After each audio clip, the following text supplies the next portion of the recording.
여러분의 기도가 공허하게 느껴지거나 하나님과의 관계가 멀게만 느껴진 적이 있으신가요?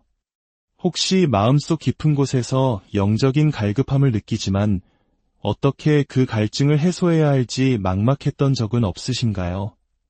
오늘 여러분의 영적 여정을 완전히 새롭게 변화시킬 수 있는 비밀의 문을 함께 열어보고자 합니다. 이 메시지를 듣고 계신 모든 분들의 삶에 하나님의 놀라운 평강과 은혜가 가득하기를 먼저 기도합니다. 잠시 시간을 내어 구독과 좋아요를 통해 이 채널을 응원해 주신다면 하나님의 귀한 말씀이 더 많은 영혼에게 닿을 수 있는 거룩한 사역에 동참하시게 됩니다. 여러분의 작은 손길이 누군가에게는 절실한 위로와 희망의 빛이 될 수 있습니다. 설교의 황태자라 불리는 위대한 신앙의 거장 찰스 스펄전 목사님은 이렇게 말했습니다. 기도는 영혼의 온도계다. 이 한마디는 우리의 영적 상태를 가장 정확하게 꿰뚫어보는 선언입니다. 지극히 높으신 하나님과의 교제가 식어갈 때 우리의 신앙생활 전체는 마치 한낮의 떼약볕 아래 놓인 풀처럼 시들기 시작합니다.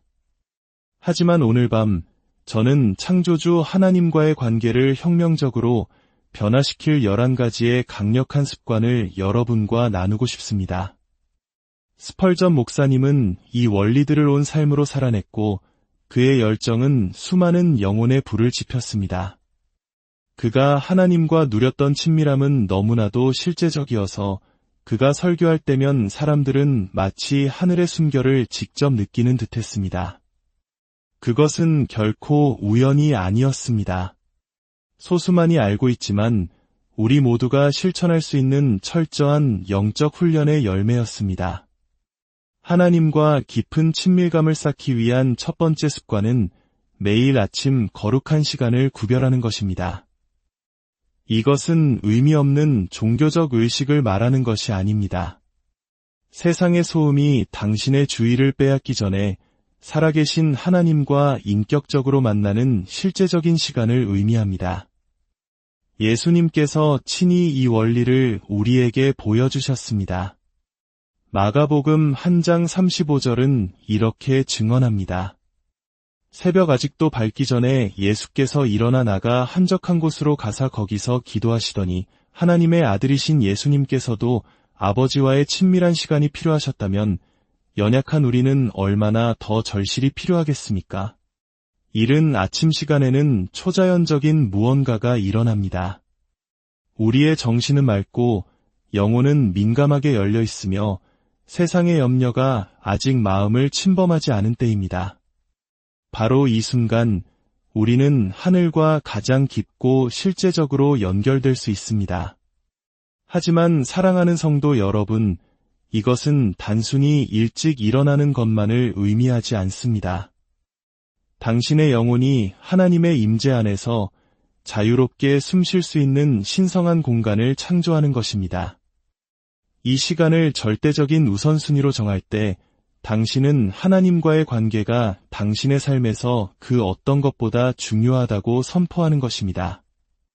많은 그리스도인들이 여기서 실패하는 이유는 경건의 시간을 마치 해야 할 일 목록의 하나처럼 취급하기 때문입니다. 서둘러 하나님 앞에 나아가 급하게 성경 몇 구절을 읽고 형식적인 기도를 중얼거린 뒤 곧바로 자신의 책임 속으로 달려갑니다. 이것은 교제가 아니라 종교적 의무를 이행하는 것일 뿐입니다. 진정한 친밀함은 고요함을 요구합니다. 주님 앞에서 당신의 마음을 잠잠히 하고 그분의 임재가 당신 존재의 모든 세포를 채우도록 허락해야 합니다. 시편 46편 10절은 우리에게 명령합니다. 이르시기를 너희는 가만히 있어 내가 하나님됨을 알지어다. 이 가만히 있음은 수동적인 상태가 아니라 적극적인 기대감입니다. 하나님의 임재 안에서 하루를 시작할 때 당신의 내면에서는 강력한 변화가 일어납니다. 당신의 관점이 바뀌고 우선순위가 그분의 것과 정렬되며 마음이 하늘의 주파수에 맞춰집니다. 어젯밤에는 태산처럼 보였던 문제들이 이제 하나님의 시선으로 바라보게 됩니다. 이 습관은 동이 트는 것처럼 흔들림 없어야 합니다. 아무리 하루가 바쁘고 몸이 피곤할지라도 하나님과의 이 시간은 신성하며 타협할 수 없는 약속이 되어야 합니다. 형제자매 여러분, 이것이 바로 당신의 하루 중 가장 중요한 약속입니다. 이 거룩한 시간을 위해 몇 가지 실질적인 요소를 제안합니다. 먼저 찬양으로 시작하십시오. 당신을 사랑하시는 그분의 위대하심과 존귀하심을 인정하십시오. 그리고 회개로 이어가십시오. 하나님과의 교제를 가로막는 모든 것들로부터 당신의 마음을 깨끗하게 하십시오. 시간이 없다. 너무 피곤하다. 낮에도 기도한다. 와 같은 변명들이 이 변화의 습관을 방해하도록 내버려두지 마십시오. 이것들은 당신이 가질 수 있는 가장 큰 보물, 즉 창조주와의 친밀함을 훔치려는 원수의 속삭임입니다. 기억하십시오. 당신은 인생에서 가장 중요한 관계에 투자하고 있는 것입니다. 이 거룩한 시간에 바치는 매 순간은 당신의 하루 전체에 걸쳐 축복과 평안, 인도하심과 영적인 능력으로 몇 배가 되어 돌아올 것입니다. 하나님과의 친밀감을 변화시킬 두 번째 습관은 성경을 깊이 묵상하며 읽는 것입니다. 저는 단순히 하루 목표량을 채우기 위해 구절들을 스쳐 지나가듯 읽는 것을 말하는 것이 아닙니다. 마치 소가 풀을 되새김질하듯 하나님의 말씀을 곱씹고 또 곱씹는 것을 말합니다. 시편 한 편은 선언합니다. 복 있는 사람은 악인들의 꾀를 따르지 아니하며 죄인들의 길에 서지 아니하며 오만한 자들의 자리에 앉지 아니하고 오직 여호와의 율법을 즐거워하여 그의 율법을 주야로 묵상하는도다. 주목하십시오. 단순히 읽는 자가 아니라 묵상하는 자라고 말합니다. 성경 묵상은 현대 교회가 잃어버린 예술과도 같습니다. 우리는 깊이를 속도와 질을 양과 맞바꾸었습니다. 많은 그리스도인들이 1년에 성경 전체를 읽었다고 자랑하지만 그들의 마음은 사막처럼 메말라 있습니다. 왜냐하면 말씀이 그들의 골수까지 쪼개고 들어오도록 허락한 적이 없기 때문입니다. 성경을 묵상할 때 초자연적인 일이 일어납니다. 성령께서 그 오래된 말씀들을 가져다가 당신의 영혼을 위한 신선한 양식으로 바꾸십니다. 깊이 묵상한 단 한 구절이 며칠 동안 당신의 영을 살찌울 수 있지만 급하게 읽은 여러 장의 말씀은 당신을 공허하고 만족스럽지 못하게 남겨둘 수 있습니다. 성경 묵상은 마치 최고의 요리를 천천히 음미하는 것과 같습니다. 각 단어를 맛보고 각 문장을 살피며 모든 진리가 마른 풀 위에 내리는 이슬처럼 당신의 마음에 스며들도록 하는 것입니다. 바로 여기서 말씀이 살아 움직이며 마음의 생각과 의도를 분별하는 좌우의 날선검이 됩니다. 짧은 구절, 어쩌면 몇 구절만을 선택하여 며칠 동안 묵상의 주제로 삼아 보십시오. 그 본문을 읽고 또 읽으십시오. 그리고 질문하십시오. 이 말씀은 하나님의 성품에 대해 무엇을 가르쳐 주는가? 이것이 지금 나의 삶에 어떻게 적용되는가? 내 영혼을 위한 어떤 약속이 여기에 있는가? 성경에 대한 지적인 암에 만족하지 마십시오. 성령께서 당신의 이해를 비추실 때만 오는 영적인 계시를 구하십시오. 이것이 바로 하나님에 대해 아는 것과 하나님을 인격적으로 아는 것의 차이입니다. 다윗 왕은 이 원리를 이해했기에 이렇게 부르짖었습니다. 내 눈을 열어서 주의 율법에서 놀라운 것을 보게 하소서. 그는 더 많은 정보를 구한 것이 아니라 계시를 구했습니다. 더 많은 데이터가 필요했던 것이 아니라 성령께서 그의 이해의 눈을 열어주시길 원했던 것입니다. 성경 묵상을 실천할 때 당신의 생각은 새로워지고 마음은 변화되며 삶은 그리스도의 성품을 반영하기 시작합니다. 하나님의 말씀은 당신의 발의 등이 되고 길의 빛이 되어 삶의 모든 결정과 도전 속에서 당신을 인도할 것입니다. 하나님과의 관계를 혁신할 세 번째 습관은 자발적인 예배를 끊임없이 드리는 것입니다. 저는 단지 주일에 교회에서 찬송가를 부르는 것만을 의미하는 것이 아닙니다.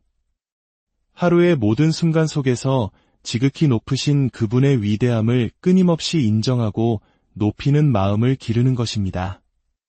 진정한 예배는 이벤트가 아니라 삶의 방식입니다. 하나님이 누구시며 우리를 위해 무엇을 하셨는지를 끊임없이 인식하며 사는 것입니다. 당신의 마음이 예배로 가득 찰 때 하나님의 임재는 당신이 숨쉬는 공기처럼 실제적이 됩니다. 다윗은 시편 34편 1절에서 이 원리를 우리에게 가르칩니다. 내가 여호와를 항상 송축하며 내 입술로 항상 주를 찬양하리이다. 항상, 그리고 계속해서라는 단어에 주목하십시오. 다윗에게 예배는 가끔 하는 활동이 아니라 그의 심장의 변함없는 박동이었습니다. 자발적인 예배는 일상의 작은 순간들 속에서 하나님의 선하심을 발견할 때 터져나옵니다. 아름다운 일출을 보며 당신의 마음이 주님, 새로운 자비를 주셔서 감사합니다. 라고 속삭일 때 예상치 못한 공급을 경험하며 당신의 영혼이 주의 신실하심이 얼마나 크신지요. 라고 외칠 때 바로 이런 순간들의 친밀함은 깊어집니다. 욥이 모든 것을 잃었을 때, 그의 세상이 모래성처럼 무너져 내렸을 때 그는 무엇을 했습니까? 그는 땅에 엎드려 예배하며 말했습니다.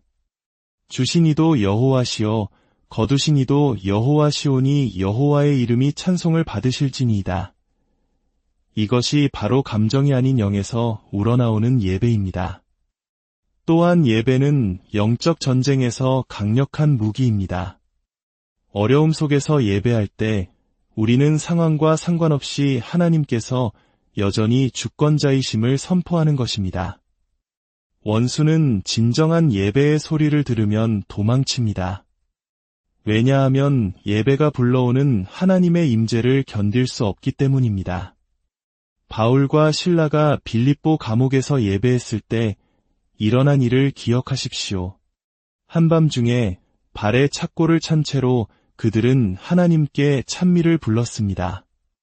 그들의 예배는 문자 그대로 감옥의 기초를 흔들었습니다.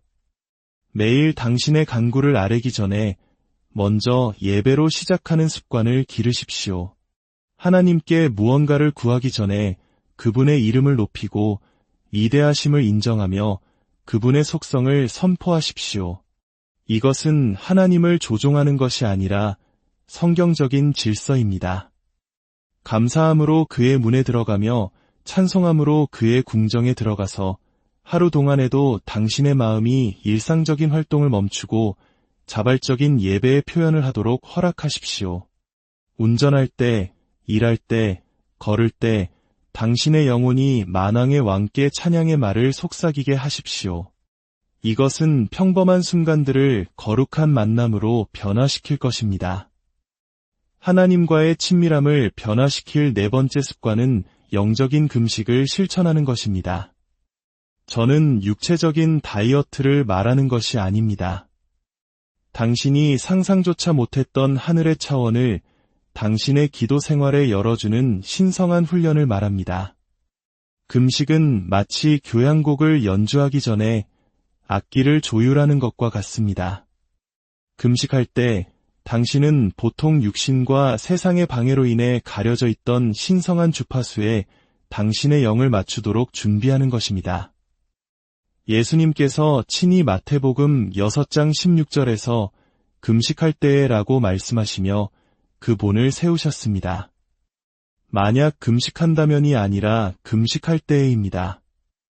금식은 성숙한 그리스도인의 삶에서 선택사항이 아니라 기대되는 것입니다. 당신이 금식할 때 당신은 음식보다 더 중요한 것, 즉 창조주와의 교제가 있다고 선포하는 것입니다. 당신은 하나님을 향한 갈망이 육체적 굶주림보다 더 크다고 말하는 것입니다. 이 선언은 하늘에 울려 퍼지며 강력한 방식으로 하나님의 주목을 끕니다. 금식은 하나님을 조종하지는 않지만 금식하는 사람을 변화시킵니다. 마음의 교만을 깨뜨리고 지극히 높으신 분 앞에서 영혼을 겸손하게 하며 신성한 계시가 방해 없이 흐를 수 있는 거룩한 공간을 만듭니다. 미디어 금식도 있습니다. 텔레비전, 소셜미디어, 오락을 절제하고 그 시간을 온전히 기도와 하나님을 찾는 데 바치는 것입니다. 우리의 디지털 시대에 이러한 종류의 금식은 음식 금식만큼이나 강력할 수 있습니다. 중요한 것은 금식의 기간이나 종류가 아니라 하나님을 찾는 마음의 진실성입니다. 하나님과의 친밀함을 혁신할 5번째 습관은 관상적 침묵을 실천하는 것입니다. 소음과 방해, 경쟁적인 목소리로 가득 찬 세상에서 지극히 높으신 분 앞에서 침묵하는 법을 배우는 것은 소수만이 통달하지만 우리 모두에게 절실히 필요한 훈련입니다. 하나님은 침묵 속에서 말씀하십니다. 그분의 음성은 요란한 소리나 지진이 아니라 우리의 생각의 소란과 마음의 분주함을 잠재울 때만 들을 수 있는 부드럽고 세미한 음성입니다.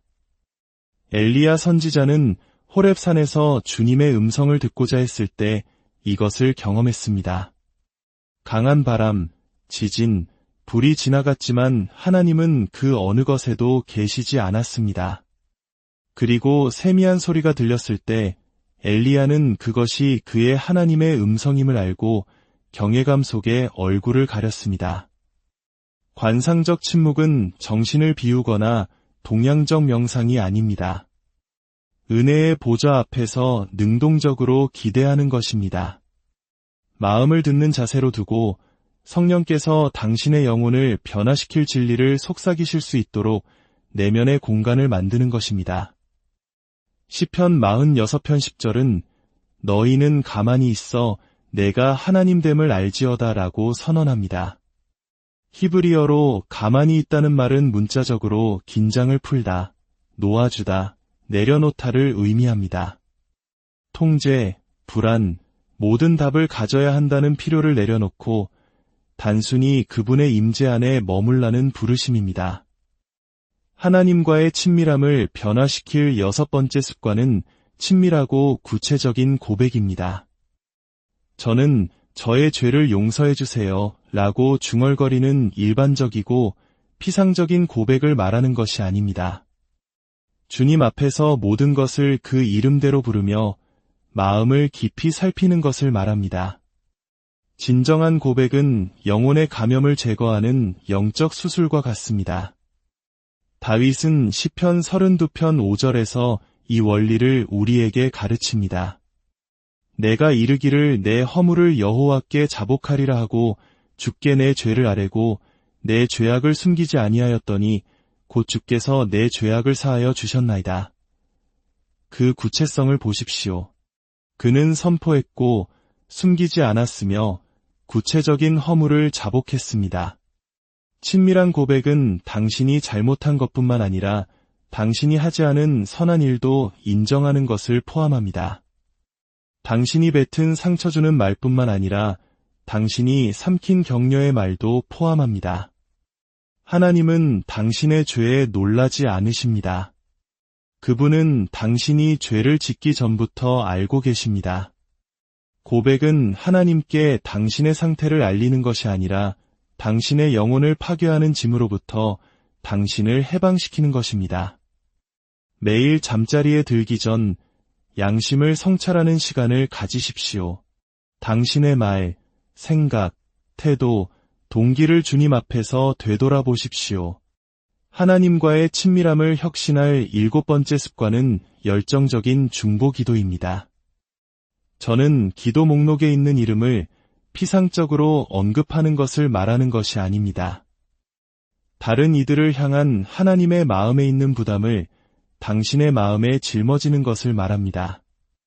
진정한 중보는 당신의 마음이 아버지의 마음과 동기화되는 곳입니다. 당신 자신의 필요만을 위해 기도하는 것을 멈추고 영원한 밤 동안 하나님의 마음을 잠 못 들게 하는 필요들을 위해 기도하기 시작하는 곳입니다. 예수님께서는 우리를 위해 끊임없이 중보하시며 이 원리를 친히 보여주셨습니다. 히브리서 7장 25절은 선포합니다. 그러므로 자기를 힘입어 하나님께 나아가는 자들을 온전히 구원하실 수 있으니 이는 그가 항상 살아계셔서 그들을 위하여 간구하심이라. 그리스도께서는 중보하기 위해 살아계시며 우리도 이 거룩한 사역에 참여하도록 부름받았습니다. 당신이 다른 사람들을 위해 열정적으로 중보할 때 당신은 더 이상 축복의 수혜자일 뿐만 아니라 축복의 통로가 됩니다. 에스겔 22장 30절은 하나님의 마음을 드러냅니다. 이 땅을 위하여 성을 쌓으며 성 무너진 데를 막아서서 나로 하여금 멸하지 못하게 할 사람을 내가 그 가운데에서 찾다가 찾지 못하였으므로 하나님은 다른 이들을 위해 무너진 성벽에 설 중보자들을 찾고 계십니다. 하나님과의 친밀함을 변화시킬 8번째 습관은 구체적이고 풍성한 감사의 실천입니다. 저는 기도 끝에 의례적으로 하는 감사합니다를 말하는 것이 아닙니다. 당신 존재의 모든 세부 사항에서 하나님의 선하심을 끊임없이 인정하는 삶의 방식을 말합니다. 구체적인 감사는 하나님의 축복을 확대하여 당신의 시야를 완전히 채우는 영적 망원경과 같습니다. 바울은 데살로니가전서 5장 18절에서 이 원리를 우리에게 가르칩니다. 범사에 감사하라. 이것이 그리스도 예수 안에서 너희를 향하신 하나님의 뜻이니라. 모든 일에 대하여가 아니라 모든 일 안에서 감사하라고 말합니다. 어려운 상황 속에서도 우리는 감사할 구체적인 이유를 찾을 수 있습니다. 매일 아침 감사할 수 있는 최소 10가지의 구체적인 축복 목록을 마음속으로 만들어 보십시오. 아침 커피의 향, 사랑하는 사람의 미소, 당신의 일터에서 하나님을 섬길 기회에 대해 감사하십시오. 하나님과의 친밀함을 혁신할 9번째 습관은 성령의 속삭임에 대한 즉각적인 순종입니다. 저는 성경의 명확한 계명에만 순종하는 것을 말하는 것이 아닙니다. 성령께 너무나 민감한 마음을 길러서 그분의 가장 미묘한 인도하심에도 즉각적으로 반응하는 것을 말합니다. 즉각적인 순종은 하나님과의 친밀도를 측정하는 가장 정확한 온도계입니다. 예수님께서는 요한복음 14장 15절에서 이 원리를 확립하셨습니다. 너희가 나를 사랑하면 나의 계명을 지키리라. 사랑은 결국 순종을 낳는다고 말하지 않습니다. 사랑은 현재적이고 지속적인 순종을 통해 나타난다고 말합니다. 즉각적인 순종은 자아의 죽음과 교만의 십자가형을 요구합니다. 하나님은 종종 우리의 인간적 논리에 반하는 일, 우리의 개인적인 계획에 도전하는 일, 우리의 안락한 지대에서 우리를 끌어내는 일을 요구하십니다. 그러나 바로 그 순간의 순종은 그분을 향한 우리 신뢰의 깊이를 드러냅니다. 하나님과의 친밀함을 변화시킬 10번째 습관은 대화식 기도를 통한 끊임없는 교제입니다. 저는 형식적이고 구조적인 기도만을 의미하는 것이 아닙니다. 하루의 모든 순간 동안 주님과 친밀하고 자연스러운 대화를 유지하는 것을 말합니다. 대화식 기도는 마치 항상 곁에 있는 친한 친구와 모든 생각, 감정, 경험을 나누는 것과 같습니다. 바울은 데살로니가전서 5장 17절에서 쉬지 말고 기도하라고 말하며 이 원리를 가르칩니다. 이것은 하루 24시간 무릎을 꿇고 있으라는 의미가 아니라 마치 하늘의 주파수에서 결코 꺼지지 않는 라디오처럼 당신의 마음을 하늘과 끊임없이 소통하는 상태로 유지하라는 의미입니다. 대화식 기도는 평범한 순간들을 거룩한 만남으로 변화시킵니다. 운전하며 하나님께 당신의 하루에 대해 이야기할 때, 요리하며 음식을 공급해 주심에 감사할 때, 일하며 모든 결정의 지혜를 구할 때 삶 전체가 살아있는 예배가 됩니다. 당신의 친밀감을 완성할 11번째 습관은 하나님의 주권적인 뜻에 대한 온전한 맡김과 완전한 포기입니다. 저는 상황에 대한 수동적인 체념을 말하는 것이 아닙니다. 예수님께서 겟세마네에서 외치셨던 그 열정으로 당신의 뜻이 이루어지이다 라고 선포하는 능동적이고 기쁨의 찬 항복을 말합니다. 온전한 맡김은 이전의 모든 습관들의 정점입니다. 예수님께서는 동산에서 아버지여 만일 아버지의 뜻이거든 이 잔을 내게서 옮기시옵소서 그러나 내 원대로 마시옵고 아버지의 원대로 되기를 원하나이다 라고 선포하시며 이 맡김의 본을 보이셨습니다. 이것은 패배적인 항복이 아니라 인간의 이기심에 대한 최고의 승리이며 하나님의 아버지다운 지혜에 대한 절대적인 신뢰였습니다. 당신이 온전히 맡길 때 당신은 신성한 계획에 맞서 싸우는 것을 멈추고 그 흐름에 동참하기 시작합니다. 사랑하는 성도 여러분, 이 11가지 습관은 단순한 영적 기술이 아닙니다. 이것들은 당신 존재의 모든 섬유질을 변화시킬 친밀함으로 향하는 하나님의 마음의 문을 여는 황금 열쇠입니다. 하나님과의 친밀함은 소수의 선택된 자들만의 특권이 아니라 꾸준한 영적 훈련의 대가를 기꺼이 치르려는 모든 자녀의 유산임을 기억하십시오. 오늘 이 메시지를 끝까지 들어주셔서 진심으로 감사합니다. 이 말씀이 여러분의 마음에 울림을 주었다면 오늘부터 어떤 습관을 실천하기 시작할 것인지 댓글로 나눠주십시오. 여러분의 삶의 모든 여정 가운데 하나님의 크신 은혜와 평강인을 함께 하시기를 우리 주 예수 그리스도